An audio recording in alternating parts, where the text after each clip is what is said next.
This podcast is produced by OnPod, a video content studio near you. Hi, everybody. Welcome back to the podcast. Today, we are here with Gerry Bourdeau. Thank you so much for being here today, Gerry. Thank you for inviting me. We'll get right into it then. You have 2 law degrees and an MBA specializing in data analytics. You run a condominium management and consulting business. If someone is looking to buy a condo, are there a list of questions you recommend asking or a checklist you recommend filling before your purchase? Yes. So I don't have a definite list, but I have many things I can say about this, especially because I frequently have to deal with people who have purchased a condominium in the middle of some kind of crisis. Not their own crisis, but the condominium's having one, right? So there's something called a status certificate. That's a piece of disclosure, consumer protection legislation. Sorry, it's not a legislation. It's a form that legislation demands condominiums produce upon request when somebody's going to buy a condominium in Ontario. And the status certificate has to list out a number of things, including whether or not there are any circumstances that may result in an increase in common expenses. And the idea behind this is that the purchaser of the unit can rely on this document. And if the condo does not disclose the condition that might cause an increase in common expenses, so special assessment, they're often called, then the purchaser doesn't have to pay for it. Now, at the same time, if the document does disclose, and I'll give you an example in a minute, a condition that will cause an increase in common expenses, and the purchaser goes ahead anyway and buys the unit despite the warning being on the document, well, they're responsible for all of the problems that come with that unit, even if those problems started before they owned that unit. So, for example, let's say a condominium has recently discovered that it has defects with its building envelope. The building membrane behind the siding is leaking and behind some windows, or it doesn't matter. You can pick anything like this. Mm-hmm. And the condo's not sure how bad it is yet, right? Generally, the condo will be obligated to disclose this in the status certificate. And if they do, even if they don't know, like I said, how bad it is, if they have any knowledge that this might cause an increase in common expenses, they have to disclose this. And if you're going to buy the unit, you better notice that disclosure and ask questions. So number one thing on this list is get a status certificate and read it extremely carefully. And once you've read it extremely carefully, read it a second time even more carefully. Because they contain a lot of information in language that I'm sort of using right now, describing what it asks you to ask the condominium to divulge, and it's very legalistic, right? And if you're not used to that, you really want to read it a few times. Mm-hmm. Get a lawyer, obviously, any real estate transaction, but don't solely rely on that lawyer reading the status certificate.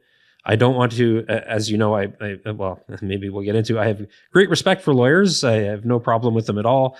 But my experience with condominiums is that they are a particular animal that if you do not know what you're looking for, it is easy to miss red flags. So get a lawyer, listen to your lawyer, but also you should personally, as a purchaser, read the status certificate with a fine-tooth comb and ask questions. Don't be afraid to do that. You're going to want to even perhaps do what's called a request for records. There's a particular process for doing that in Ontario where you can ask for particular records. And if the condo won't give it to you because you're not an owner, maybe you even ask the person selling the unit if they can request these records for you to give to you. One of them is the reserve fund study. You'd want to take a look at that, take a look at the audited financial statements and see if they're marrying up. This is a big one because if you can see that they don't have enough money based on where their reserve fund planner says they're supposed to be, well, that's a concern, right? Mm. So my experience with condominiums in Ontario isn't that they're like about to fall over or anything of the sort. Actually, I think they're very well run in Ontario compared to some other places. I don't want to be alarmist, but it is entirely possible to buy a condominium or into a co-tenancy or any shared property and buy a lot of problems that come with it. So even if you go, oh, well, it's professionally managed and they have an engineer doing a reserve fund study, you will want to understand what you're buying. I don't know if that doesn't count as a list. It's just advice, I guess, but I'll stick by it. No, that works. Totally, because I live in a condo, actually, like a condo corp. Okay. And my neighbor across the street, they had a pipe that was leaking, and they had the biggest problem with it. And they've had 2 people move into that house since in the last year. So that's probably comes back to the status report and them not looking into it fully and seeing that there was an actual problem with the house. Well, something like that might not appear in a status certificate. Okay. So the condominium is the one issuing the status certificate, and it's typically issuing it about the condominium's circumstances, not necessarily the unit owners. Okay. So unit owners are, and this can vary greatly by the governing documents of a given condominium, are generally responsible for the repair and maintenance of their units unless there's an insurable loss. And even then they can be, but that's a whole other ballgame. So let's say a unit owner owns the plumbing in their unit and just hasn't replaced like the supply line for their toilet in 20 years. Mm-hmm. That's not necessarily something that the condo would know. Mm-hmm. And it's not something the condo is obligated to do until they know that that person's being sort of negligent. Mm-hmm. So a status certificate might not tell you that. So to your point, it might be good also to hire a home inspector, right? Mm-hmm. I have condominium brain, so I'm always thinking about this from the perspective of the condominium, mm-hmm. right? So something like what you're describing, though, that's a home inspector that I think you'd want to rely on, or just ask questions of the person that you're purchasing off of. And this isn't just for condominiums, this is in general. Mm-hmm. You're not allowed to misrepresent what you're selling. Mm-hmm. You don't necessarily have a positive obligation in many times to tell people everything about the property. There might be some things in law that in Ontario you do have to disclose. I'm not really sure. But that's why, but you're not allowed to lie. Mm-hmm. Right. So if you ask specific questions about any home you're buying and somebody lies to you to induce you to buy that home, they're in trouble. Yeah. Right. So ask questions is maybe even that's maybe the top of the hierarchy. And then if it's a condo, buy status certificate and then ask questions about that too. Mm-hmm. Makes sense. Yeah. Because there's things that you need to know as a homeowner and things that you need to know about the condo itself. And those are split in two, right? Like there's things that the condo can take care of, yes, but there's things that you also have to take care of. So know that first. That's right. Probably. Oh, here's another good one. Okay. This comes up all the time. Not so much in my practice of what I do, but day-to-day condo stuff. If you're going to buy a condo and you own a dog, especially a big dog, but any dog or even a cat, some condos they tightly regulate pets. Okay. Right? So you need to make sure the condo you're buying into will support your lifestyle too. And it's not against the rules of the governing documents. If you have an electric car, make sure there's a place to plug it in. And don't rely on, oh, well, it says here there's a parking bollard and it may have been maintained the last time in like 1982 and they might be planning to remove it rightly or wrongly in the next week. Ask the question directly before you purchase. Do I have a spot to plug in my electric car? Because people make a lot of assumptions about condos and they move in and then they find out that they're breaching rules and they're good people. They're not doing it on purpose. They just didn't understand what they bought. Mm-hmm. Right. So read everything. There's a lot to read, but when are you going to buy something bigger than that? You might as well put the time into it. Mm-hmm, yeah, a lot of good information to know for sure.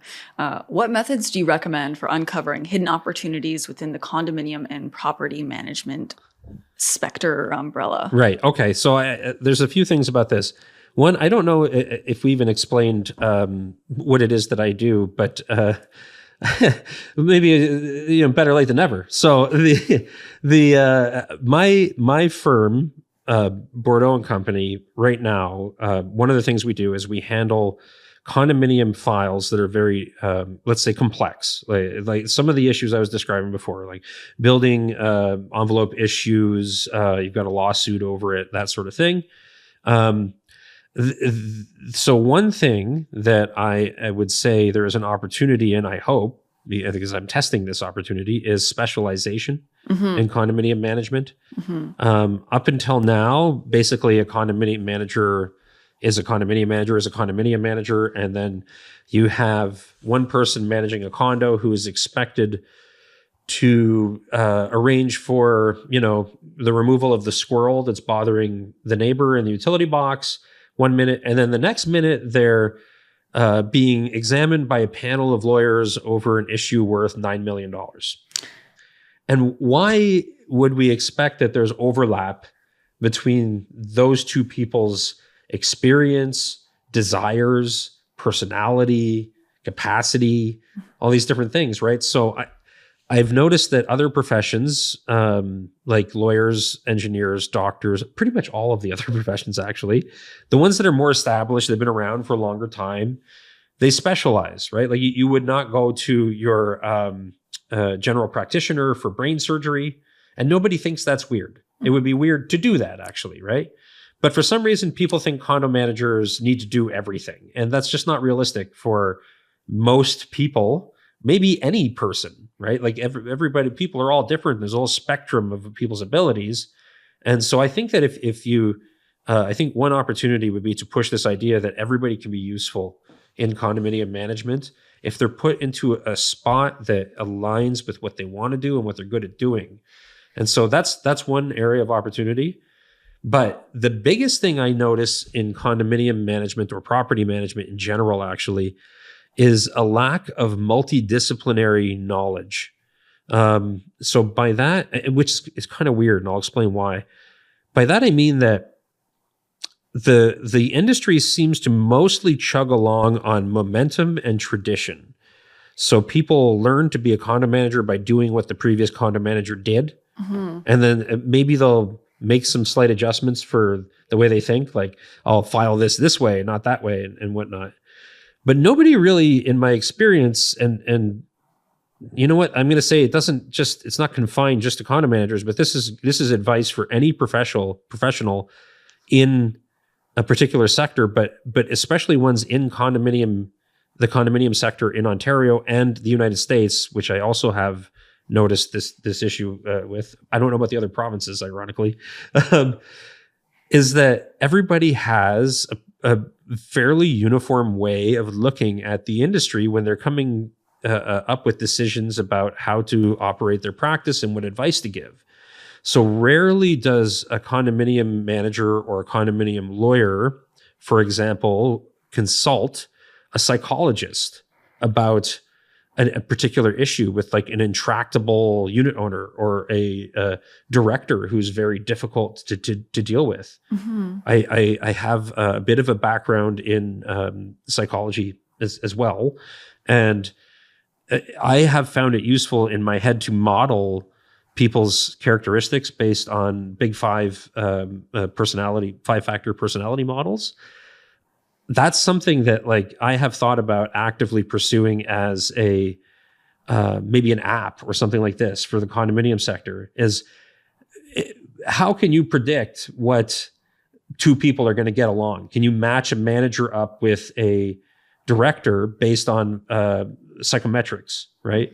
How can you predict whether a board is going to be dysfunctional based on psychometrics? I feel like this is like a lack of human resource management in this industry then. You're right. So the industry is drastically understaffed, and not just for managers, although that is certainly true. There is not enough condominium, I know people are going to say there's not enough lawyers, but it's true. There's not enough condominium lawyers. There's not enough condominium engineers. There's not enough condominium professionals, accountants. I suspect this is true a lot, not just for condos, but for other sectors as well. But it leaves people with very little time to stop and reassess whether, when they are making decisions, if they have considered an economic point of view, a psychological point of view, a statistical point of view, right? Like all of these properties deal with building maintenance. Obviously, they have to keep up the assets of the condo. But I don't know that there's anybody who has really crunched the numbers on let's say,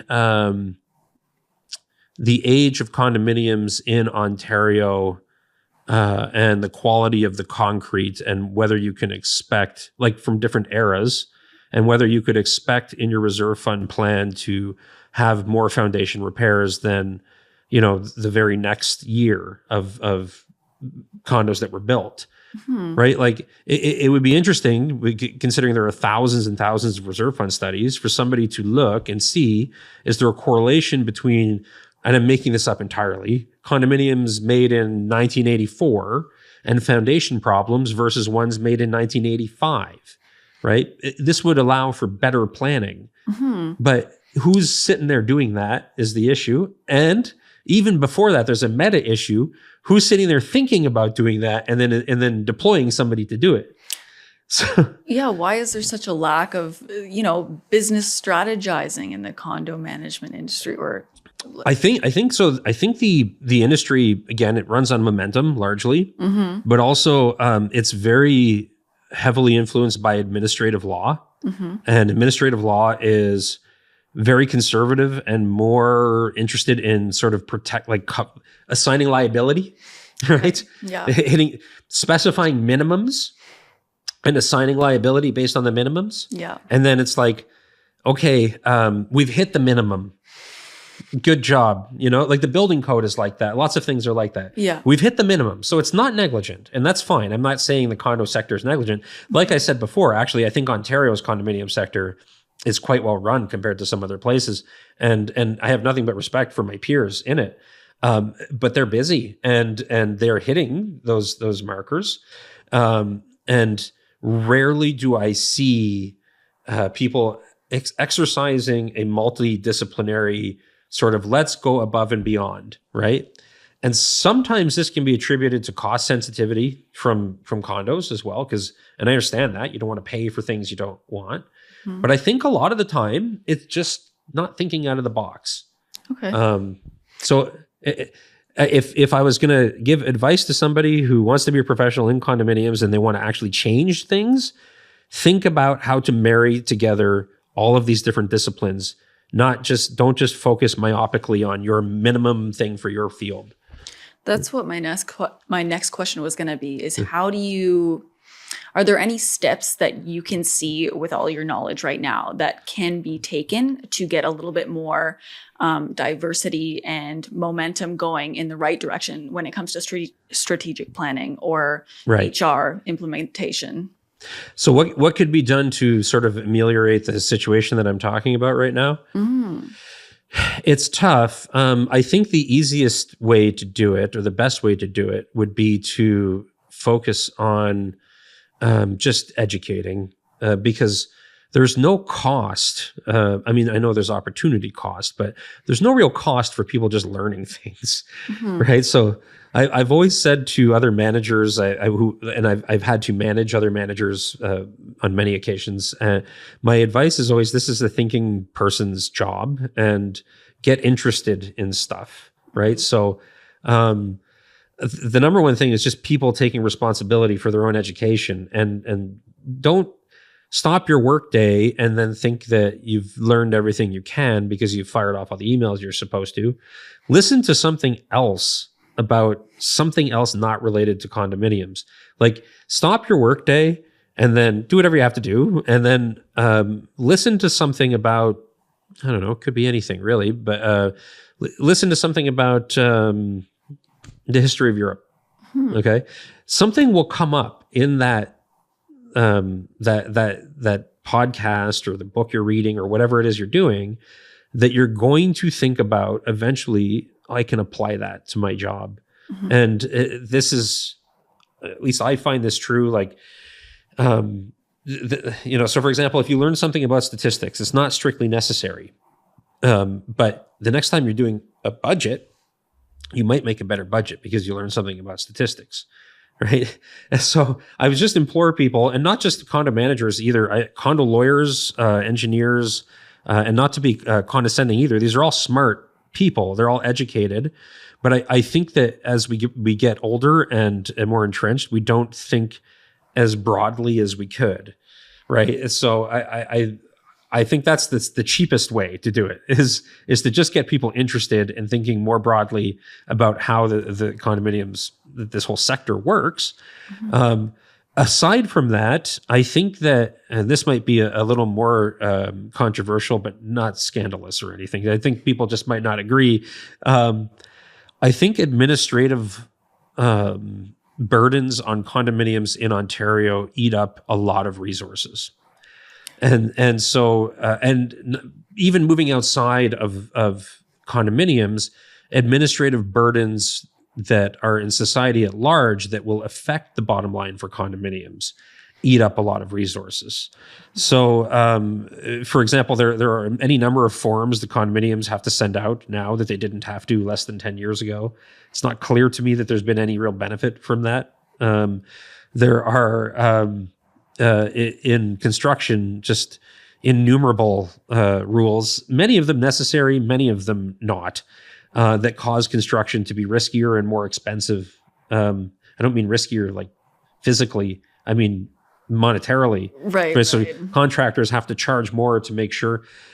Instability in construction, inflation, right? Like, which we've seen a ton of. Yeah. I shouldn't even say it's an instability. We've seen it going up like crazy. Yeah. That makes people worried, and then they charge more. And so at the end of the day, who's bearing all of these costs, or at least most of them, depending on the elasticity of what they're buying? It's the condos, right? It's the unit owners ultimately, and their funds are limited. And I think they would be more willing to pay for specialty data science, specialty, whatever, cross academic ideas if they weren't so tapped out, you know? And so sometimes being too careful in one area of society can actually hamper other areas of society. And I do feel like that happens to condominiums.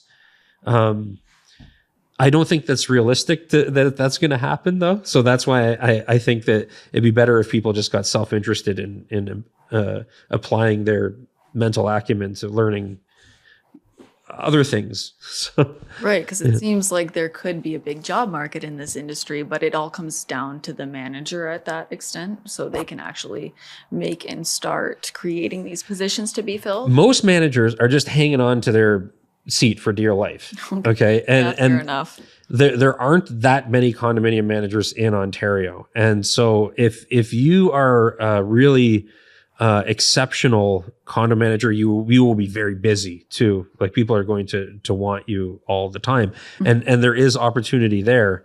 The sort of disruptive opportunity I'm describing requires somebody to even maybe step back from day-to-day managing as a job and take it on more as a calling, and just want to devote themselves to thinking of different ways of doing stuff, right? And I think that there is room for a lot of that in the condominium sector, because, like I said, it's a little baby sector that's growing, and I have several ideas about how, like, and I don't think this is anything special about me. I think that anybody with like a statistical background or an economics background or this type of thing will see opportunities to do things better, and potentially at lower costs too. Like, there are ways to make apps, for example, that are not expensive to start up, that might make sense financially, and people can afford to use, that might make condominiums better. You see that happen, but I don't think that. I think that market is a baby market too.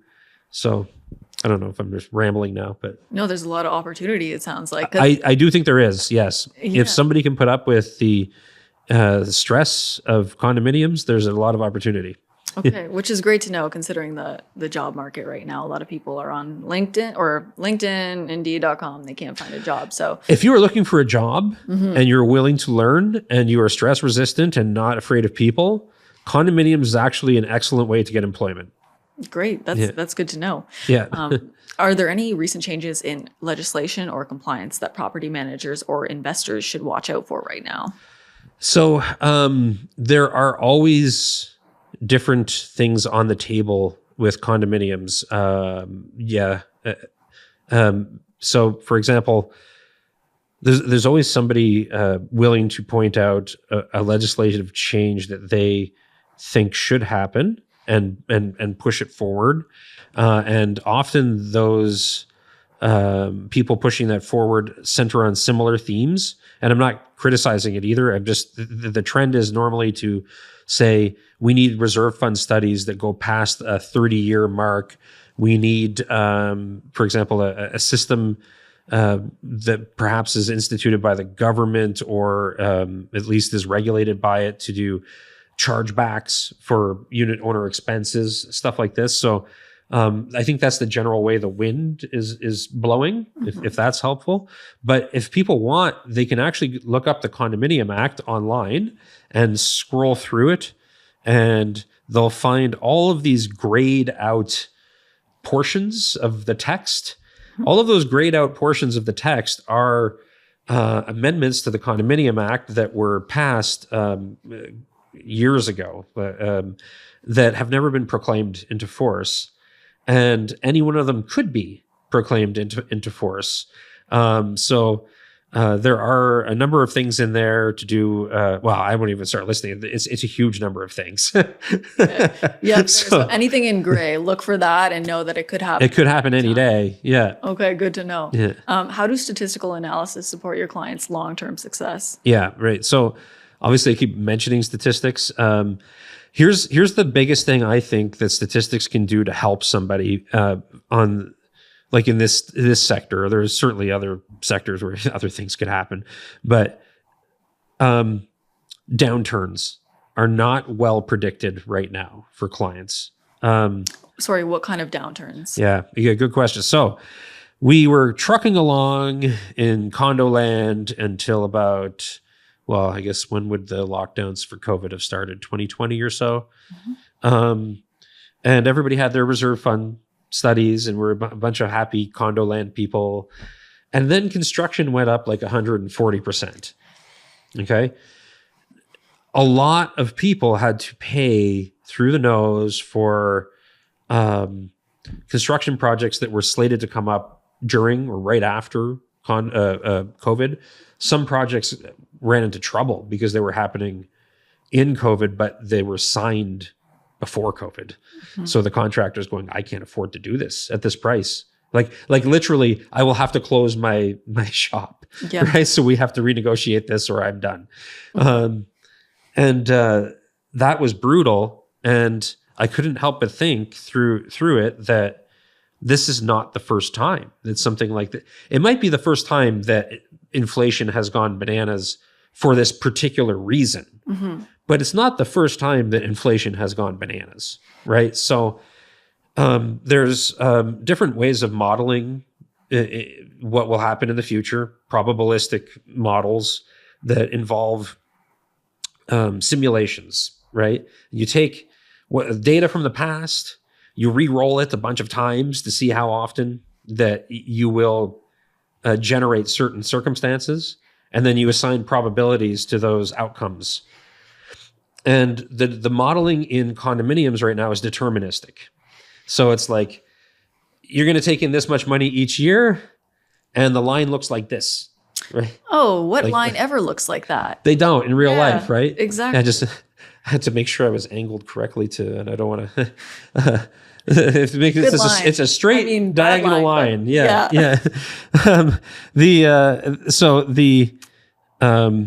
In real life, it never looks like that. Never. And so what happens a lot of times though is condominiums, they go, well, inflation, but by the Bank of Canada is supposed to be about 2%.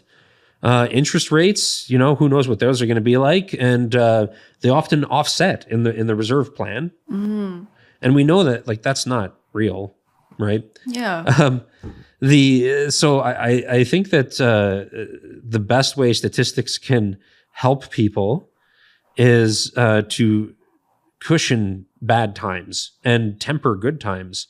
All right. And I know that it would be unpopular, and this will be a real pressure to anybody who tries to tell boards, hey, you're underfunded based on this model. You need to put more money into your reserve fund for something that might not occur. It's always something tough to hear, I'm sure. Exactly. Yeah, no one wants to hear that. But it's also tough to go, you know what, we didn't think of this and now you owe us $3 million. Yeah. So you have to pick your poison. Yeah, that sounds worse. So It does. There's some extra money in the piggy bank. Come on, guys. Yeah. Like everybody's just sitting on that, right? So that's I think a more, okay, here's how I put it. Statistics provide a more realistic picture of the world. Right. That's the basic question is what is true and what isn't. And if you're not doing some amount of statistical analysis, you're closer to throwing darts at a dartboard than maybe you should be, right? So, well, that's good to know. Yeah. Yeah. Like especially in the way that they predict these things, because I feel like a lot of businesses do use, I don't know, more advanced analyses for this kind of thing. Are you saying? Yeah. Oh, they do. So yeah. So yeah, like nothing that I'm saying would be a shock to like Amazon. Absolutely. Right. Like nothing I'm saying would be a shock to any insurance company. Any actuarial scientist would know everything I'm saying, and they'd know a lot more than me on top of it. But for some reason, this has not infiltrated the condominium sector, and I think it's to our detriment. And in fact, I would like to take steps to fix that. Well, it's good that you have your company, because it sounds like you have a good grasp on a lot of these issues. That in such a big industry, there are so many condo corps in Ottawa. Yeah. It's good to know a little bit more in depth behind what actually keeps them running. Yeah. I mean, which you said is momentum, but there are other things that could help keep it running as well. So, and momentum is not always, by the way, like I said, you cut me off if I'm going on to, momentum is not always bad either. Like sometimes there's a reason that things are done the way they're done, right? But I think it's better to understand those reasons and then to think outside of the box once you get the reasons for why things are done the way they're done, right? So anybody operating on momentum right now, that's probably better than just doing whatever you want. Yeah. Nobody, standing still with your mouth open, looking around, never solved any problems either. No. Yeah. For sure. If you could give one piece of advice to someone starting out or facing a tough professional challenge right now, what would it be? To someone starting out, I think my advice would be I think it would be open to opportunities. Don't be shy, but also don't assume that you know everything, and be open to what presents itself to you.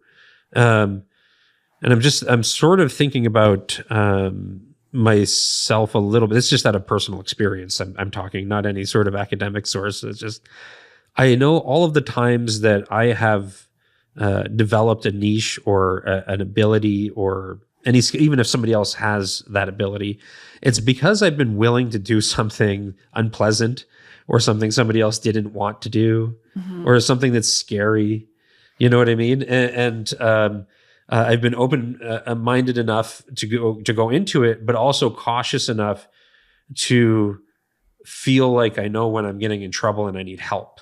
So you want to sort of push the envelope of, don't be too selective when you're starting. Push the envelope of what's comfortable in as safe a way as you can, so you're not messing up, your client or somebody else, right?